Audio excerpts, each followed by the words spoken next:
जय हिंद, जय भारत। बच्चे, आज शुरू करने वाले हैं हम अपने YouTube channel Jeetpur with Jeet sir पर दर्पण से संबंधित सूत्र। देखिए, ध्यान समझिएगा। दर्पण से संबंधित सूत्र, फार्मूला रिलेटेड टू मिरर्स। हम लोग पीछे पढ़े थे कि दर्पण से संबंधित क्या क्या घटनाएं होती हैं। परावर्तन हम लोग पढ़ लिए थे सभी पर। दर्पण, चाहे वो अवतल दर्पण हो चाहे उत्तल दर्पण हो, उसमें कौन कौन सी घटनाएं कैसे कैसे होती हैं, ये सब हम जान गए थे। अब थोड़ा इसे समझते हैं कि इस पर कैसे कुछ क्वेश्चन बनेंगे और कैसे सूत्र होंगे इस पूरे चैप्टर से, परावर्तन के चैप्टर से। तो देखिए, ध्यान समझिए। सबसे पहला सूत्र समझिए। जैसे देखिए यहाँ पर है कि यदि दर्पण की फोकस दूरी f, जो दर्पण की फोकस दूरी है, जो फोकस डिस्टेंस है आपकी, वो है आपकी f और वक्रता त्रिज्या उसकी r है, तब इसमें रिलेशन होता है। देखिए क्या कि f इक्वल्स टू r/2। जो फोकस दूरी होती है वह वक्रता त्रिज्या की आधी होती है। तो क्या ये हर कंडीशन में होती है? नहीं, ऐसा बात नहीं है। जब दर्पण का द्वारक, जैसे दर्पण का द्वारक क्या है, दर्पण के जितने भाग से परावर्तन होगा उसे दर्पण का द्वारक कहेंगे। तो यदि दर्पण का द्वारक छोटा होगा तब ये कंडीशन अप्लाई होगी कि f इक्वल्स टू r/2 होगा, जहाँ पर f फोकस दूरी और r आपकी है वक्रता त्रिज्या। इसके बाद हमारे पास जानते हैं गोलीय दर्पण के दो भाग बताए थे। गोलीय दर्पण के दो भाग बताए थे कि अवतल दर्पण और उत्तल दर्पण। अवतल दर्पण और उत्तल दर्पण। अवतल दर्पण के लिए आपकी फोकस दूरी और वक्रता त्रिज्या, फोकस दूरी और वक्रता त्रिज्या दोनों की दोनों बच्चे माइनस होती है। माइनस का मतलब ऋणात्मक, दोनों के दोनों ऋणात्मक होती हैं। और उत्तल दर्पण के लिए चाहे वो फोकस दूरी हो, चाहे फोकल डिस्टेंस हो, चाहे उसकी वक्रता त्रिज्या हो, दोनों की दोनों धनात्मक होती हैं। और कैसे धनात्मक और ऋणात्मक होती हैं हम पीछे वाली वीडियो में बताए थे एकदम अच्छे से। तो अब इसका दूसरा सूत्र आता है। देखिए, समतल दर्पण। जैसे देखिए ये समतल दर्पण आपका बन गया। तो समतल दर्पण, प्लेन मिरर, प्लेन मिरर पर कोई अगर लाइन आई से आती है तो एकदम सीधे निकल जाती है।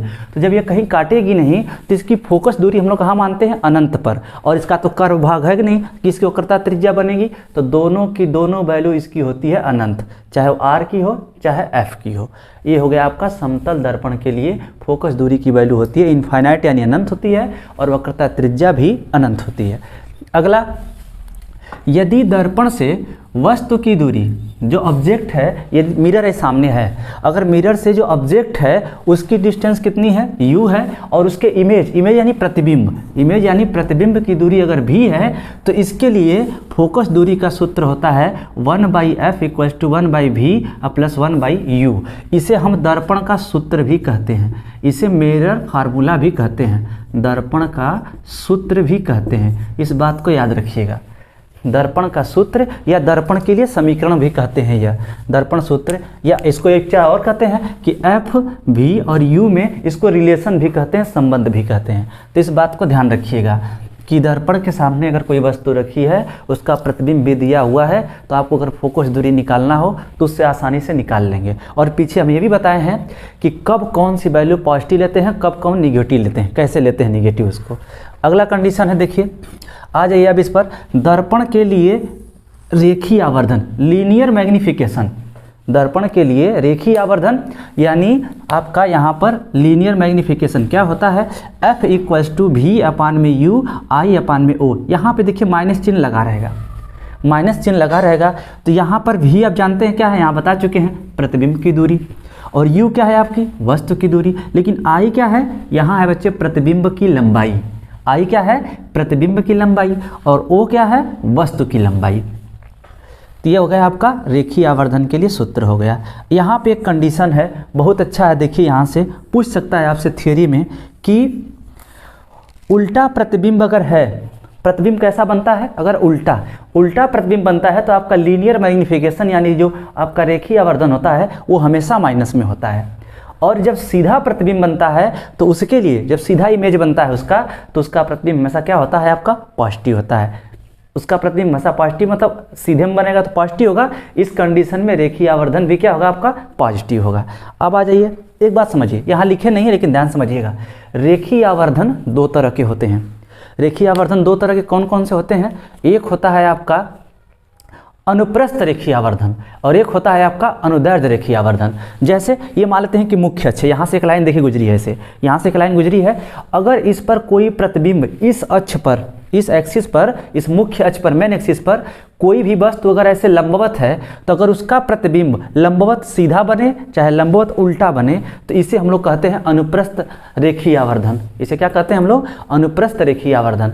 अगर वस्तु मुख्य अक्ष के अनुदिश रखी है, अगर बीच में ऐसे दर्पण हो गया और ये मुख्य अक्ष के अनुदिश, मतलब इसी डायरेक्शन में अगर ये वस्तु ऐसी रखी गई है तो इसका प्रतिबिंब भी इसी के अक्ष में से बनेगा, तो इसे कहते हैं हम लोग अनुदैर्ध्य आवर्धन, अनुदैर्ध्य रेखीय आवर्धन कहते हैं। तो इस बात को याद रखिएगा। इसके बाद देखिए कुछ चीज़ें हैं यहाँ पर। अब हम जानते हैं यहाँ पर एक समतल दर्पण ले लेते हैं, ध्यान समझिएगा। एक समतल दर्पण, समतल दर्पण के लिए जो आवर्धन होता है हमेशा +1 वैल्यू होती है। जो प्लेन मिरर होता है उसके लिए मैग्नीफिकेशन की वैल्यू हमेशा +1 होती है। तीसरा कंडीशन क्या है? ये देखिए, इस चीज़ को ज़रा ध्यान दीजिएगा, ये बहुत बार क्वेश्चन पूछ चुका है हर कंडीशन में कि कैसे कैसे होता है। तो यदि मान लेते हैं कि अगर ये समतल दर्पण है, ये प्लेन मिरर है, ये समतल दर्पण 2 ठो हैं, दोनों समतल दर्पण यदि 90 डिग्री पर हों, दोनों समतल दर्पण यदि 90 डिग्री पर हों और कोई भी यहाँ पे लाइन जब आएगी, कोई भी आपतित किरण, इस पर कोई प्रकाश किरण अगर पड़ती है परावर्तन के बाद फिर दूसरे दर्पण पे पड़ती है, तो ये फिक्स है कि यह दोनों के दोनों लाइन एक दूसरे के पैरेलल होंगी। पैरेलल मतलब आपका समांतर हो जाएंगी ये किरणें। कब?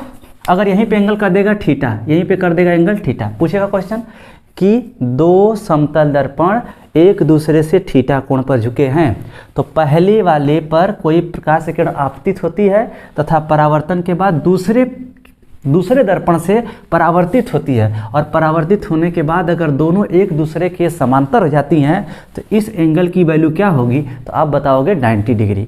जब वो 90 डिग्री पर होंगे तो हमेशा दोनों एक दूसरे के पैरेलल होकर ही निकलेंगी, आने वाली और यहाँ से जाने वाली, यानी आपतित और परावर्तित।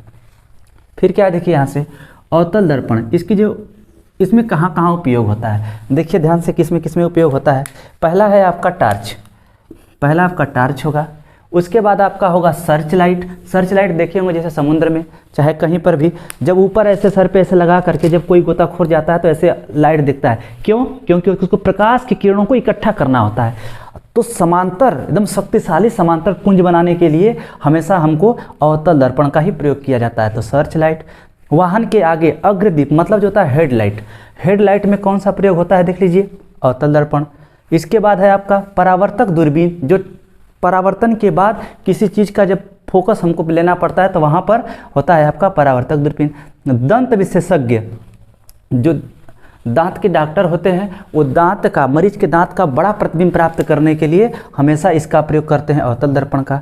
सौर भट्ठी में सूर्य के प्रकाश को केंद्रित करने के लिए, एक सौर भट्ठी होती है उसमें सब जगह प्रकाश को क्या किया जाता है? केंद्रित किया जाता है, उसके लिए भी अवतल दर्पण का प्रयोग किया जाता है। उत्तल दर्पण का प्रयोग कहाँ किया जाता है? देखिए उत्तल दर्पण का प्रयोग किया जाता है, पहला होता है आपका साइड मिरर, साइड देखने के लिए, पीछे से वाहन से जब गाड़ी आती है यहाँ से पीछे देखने के लिए लगा देते हैं, उसको कहते हैं साइड मिरर आपका। दूसरा क्या है? सोडियम परावर्तक लैंप में, सोडियम परावर्तक लैंप में भी प्रयोग होता है। और तो और एक बार अभी क्वेश्चन पूछा था हाल ही में कि अगर कोई दुकानदार है और दुकानदार अगर मतलब पीछे होकर सामान देख रहा है, तो अगर उसे पीछे से देखना है कि उसका कोई सामान अगर कोई चुरा रहा है या कुछ कर रहा है तो उसे बचने के लिए किस दर्पण का प्रयोग करना चाहिए, उसे जानने के लिए कि मेरे सामान कोई चुराए ना, तो उसके लिए प्रयोग किया जाता है देखिए आपका उत्तल दर्पण। ये तो ये पूरी कंडीशन है इसमें। ये अवतल दर्पण के सूत्र के लिए मैंने आपको याद रखना है एक चीज़ ये।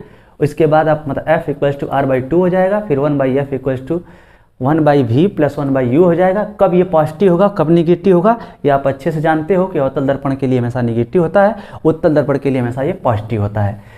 और यहाँ M लीनियर मैग्नीफिकेशन की वैल्यू क्या हो जाएगी, यहाँ पर -V/U = I/O हो जाएगा। यहाँ पर जो I है वो लेंथ ऑफ इमेज है, वो जो है आपका लेंथ ऑफ ऑब्जेक्ट है। जब क्या होगा, जब यहाँ पर आपका जो इमेज है वो अगर कैसा बन जाए, उल्टा बन जाए, तो उसके लिए वैल्यू हो जाती है निगेटिव, अगर वह सीधा बनता है तो उसके लिए जाती है पॉजिटिव। ये बात आपको ध्यान रखना था, ठीक। तो ये हो जाएगा आपका क्या, दर्पण संबंधित सूत्र। इसके बाद जब हम लोग आगे पढ़ेंगे तो आप पढ़ेंगे कि प्रकाश का, ये तो परावर्तन के बारे में पढ़े, इसके बाद हम लोग पढ़ेंगे प्रकाश के अपवर्तन के बारे में, ठीक। बस आज के लिए इतना ही। जय हिंद, जय भारत।